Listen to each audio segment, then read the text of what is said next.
Não pode deixar somente o sol brilhar para a gente, né? Precisa acender um solzinho lá dentro do coração. E a vela simboliza bem esse desejo de que a fé comece a iluminar a gente de dentro para fora. E a fé de dentro para fora, a mudança de dentro para fora, né? Essa mudança que a gente convida você no dia de hoje, que é em especial o perdão. De modo muito particular o perdão, viu?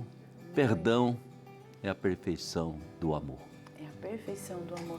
E esse é um grande processo, né? A gente, quando fala em Quaresma, a gente fala nesse tempo de mudança, e o perdão é exatamente um processo de mudança. Se a gente for desconstruir o perdão, para a gente ver como que ele funciona, né? Como se a gente botasse uma lupa assim no perdão para a gente olhar como que acontece o perdão, como que é o processo do perdão, né? Uma pessoa me magoa, né? Me sinto mal, aquela pessoa me fere, seja qual for o motivo, a razão ali, a circunstância, mas ela me machuca. Como é o processo do perdão, né? O perdão, ele tem um tempo, que não é um tempo cronológico, não. Sábado eu vou perdoar essa pessoa. Amanhã, depois do almoço, eu perdoo essa pessoa. Não existe esse tempo cronológico, porque o perdão é um tempo kairótico. Ele é um processo que você se coloca a dispor para isso, né? É um processo individual, de estar ligado à sua intimidade, à sua base, à sua estrutura emocional, está relacionado à sua estrutura espiritual, está relacionado à sua estrutura social, como você lida com as coisas, como você enxerga as coisas, como foi sua criação, a sua cultura, a sua relação com as pessoas, a sua relação com Deus. É claro, gente, não existe pessoa que nunca precisou de utilizar o perdão, porque ela sempre perdoou instantaneamente. Não é assim. Porque nós somos seres humanos, nós somos seres incompletos. A nossa incompletude mostra exatamente isso, a necessidade da gente passar por um processo de perdão.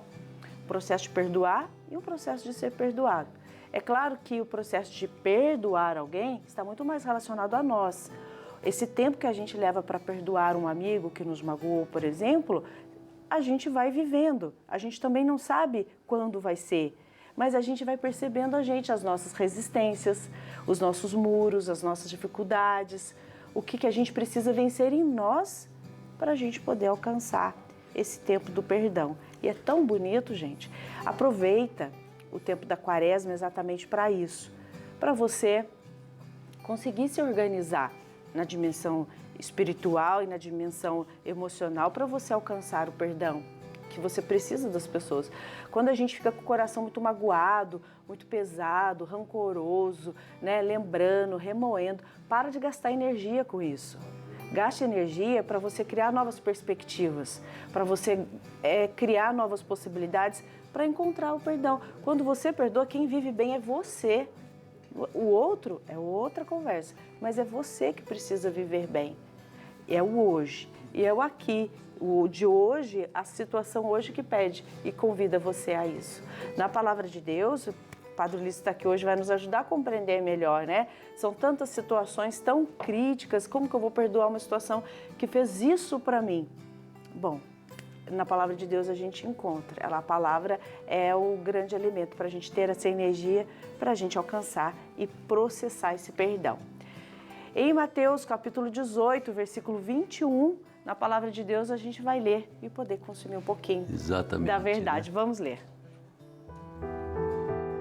Então Pedro aproximou-se e perguntou-lhe: Senhor, quantas vezes devo perdoar o meu irmão se ele pecar contra mim?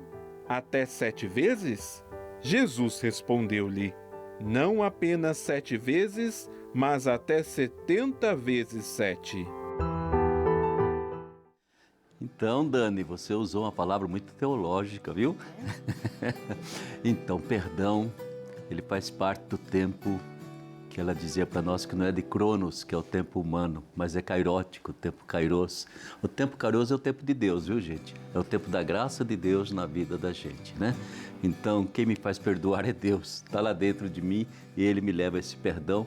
Eu sei que Deus chegou a um exagero de perdoar a gente até morrer na cruz, para poder dar esse perdão da gente. Sabe, Dani, a palavra perdão ela é muito bonita porque ela é feita de 2 termos, per e doar. Né? Se doar já é uma perfeição do amor, porque a gente evidentemente ama por afeto, não é mesmo? Por paixão, mas o maior amor é aquele de doação, de entrega total, de entrega da vida, né? Agora você imagina a palavra perdoar, né? É a perfeição do doar, né? Assim como perfeito é a perfeição do fazer, assim perdoar é a perfeição do doar.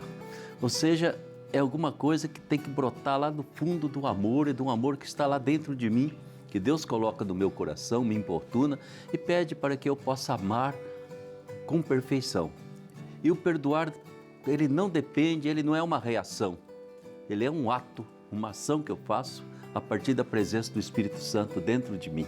E é tão importante, gente, o perdão, ela dizia para nós que o perdão nos liberta interiormente. Eu acho que o perdão, além de nos libertar, ele nos faz sentir a força de Deus dentro de nós, em que eu não dependo de mim mesmo, não dependo das minhas feridas, do machucado que eu tenho, eu simplesmente perdoo, né? E esse texto de São Pedro é interessante porque nos velhos tempos o pessoal dizia assim, olha, eu vou perdoar você, mas até certo ponto, se você repetir a mesma falha, eu vou condenar você, está excomungado, não tem mais jeito, né? E até as primeiras comunidades cristãs tinham um certo rigorismo em cima disso. A pessoa era batizada, vamos dizer que depois de uma perseguição, ela não tinha coragem, entende, de oferecer a vida, então ela renunciava à fé que tinha para que não a matassem, né? E quando passava a perseguição, ela vinha toda contrita pedir perdão e havia a comunidade que se fechava. Não, senhor, você falhou, não tem mais perdão, já está no inferno, você renunciou ao seu batismo, renegou seu batismo, né? E aí vem então Jesus ensinando para nós o perdoar, né? E São Pedro, ele é muito interessante, porque a vingança era muito forte daqueles tempos, tão violenta, como acontece em nossos dias. Às vezes por um nada, por uma palavra, se dá um tiro, se mata alguém. E Jesus fala então, e eles usavam essa palavra que era quase infinita, 7 vezes, significa, é muito, né? Perdoar 7 vezes é muito. Pedro perguntou, então eu vou perdoar até 7 vezes, Senhor, né? E eu acho que São Pedro já tinha uns bicos assim com alguns coleguinhas ali. E Nosso Senhor fala, não, Pedro, 70 vezes 7. Nosso Senhor está dizendo infinitamente. Pediu perdão, se arrependeu, você acolhe seu irmão de volta, você perdoe, não há número para isso, né? Isso é importante para nós porque qual é a razão do perdão? A razão do perdão, minha gente, não é o merecimento do outro, ou porque o outro me pediu ou não pediu perdão. A razão do perdão do cristão é que eu fui perdoado por Deus, muito mais do que o perdão que eu dou a uma pessoa, né? Deus me perdoou infinitamente. Deus me resgatou da minha miséria, Deus me resgatou das minhas fragilidades, até das minhas maldades, me resgata a custa do sangue de Jesus. Então, no momento que eu vou dar um perdão para o outro, eu estou retribuindo um mínimo daquilo que Deus tem feito durante toda a minha vida, né? E Nosso Senhor conta aquela parábola que a gente tem que pensar nela, aquela pessoa que o rei perdoou uma dívida de milhões que ele devia ao rei e ele não foi capaz de perdoar 100 reais ao seu colega, né? E aí vem essa ingratidão imensa da pessoa que não tem a generosidade de perdoar. Por quê? Porque não se lembra, não se recorda que já foi perdoado muito mais do que perdoa. Perdão é libertação, Dani tem razão, entende? Nós não podemos depender do outro se ajoelhar diante da gente para pedir perdão. A gente perdoa para se libertar, né? Para viver bem com a gente mesmo, para não carregar aquela coisa negativa lá dentro de mim, porque quando a gente não perdoa, a raiva parece que tomando conta do nosso ser, e ela não me permite ter mais a liberdade de viver e de conviver. Eu vejo aquela pessoa, já me provoca tudo, assim, uma atitude negativa que faz mal até para a minha saúde, né? Na hora que eu me liberto, eu coloco o outro nas mãos de Deus, não é mesmo? Eu não preciso viver numa amizade profunda com a pessoa, mas eu vou querer bem, eu vou desejar o bem, eu vou rezar por aquela pessoa e ela não vai atrapalhar a minha vida. Mesmo que ela continue me odiando, eu estou praticamente vacinado de que aquele ódio da outra pessoa possa me contaminar, possa me fazer mal e possa principalmente me afastar de Deus. Perdão é a perfeição do amor. E essa perfeição do amor, ela nos vem através do Espírito Santo.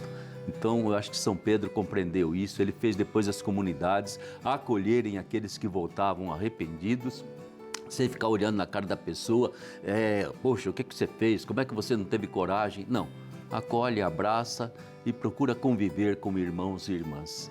Não há amor onde não há perdão. Porque o nosso amor é sempre imperfeito, não é, Dani? É. Sempre imperfeito.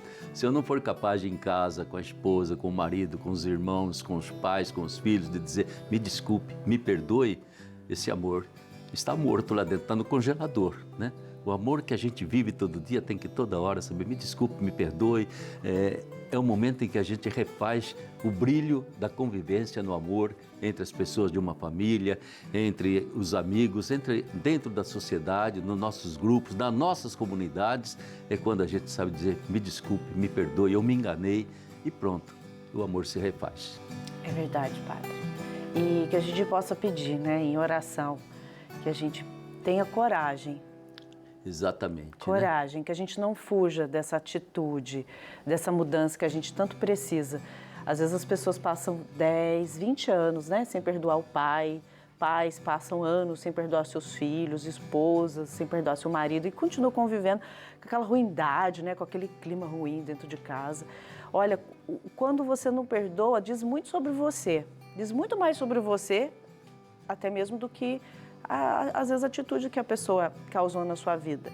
Encara, vai encarar, processa essa mudança, né? Decida por essa mudança na sua vida nessa quaresma. Gente, a vida é uma só, né? E a quaresma a gente também não sabe se a gente vai estar na próxima, né? Espero que sim. Esperamos que sim, mas vamos aproveitar essa então, né? Esse tempo quaresmal, esse tempo de mudança para esse processo de perdão. Olhe para você. Quais são aí as dificuldades que você precisa ter para isso? Sim, é um tempo cairótico, mas também não é um tempo eterno, né? E é o convite que está sendo feito hoje.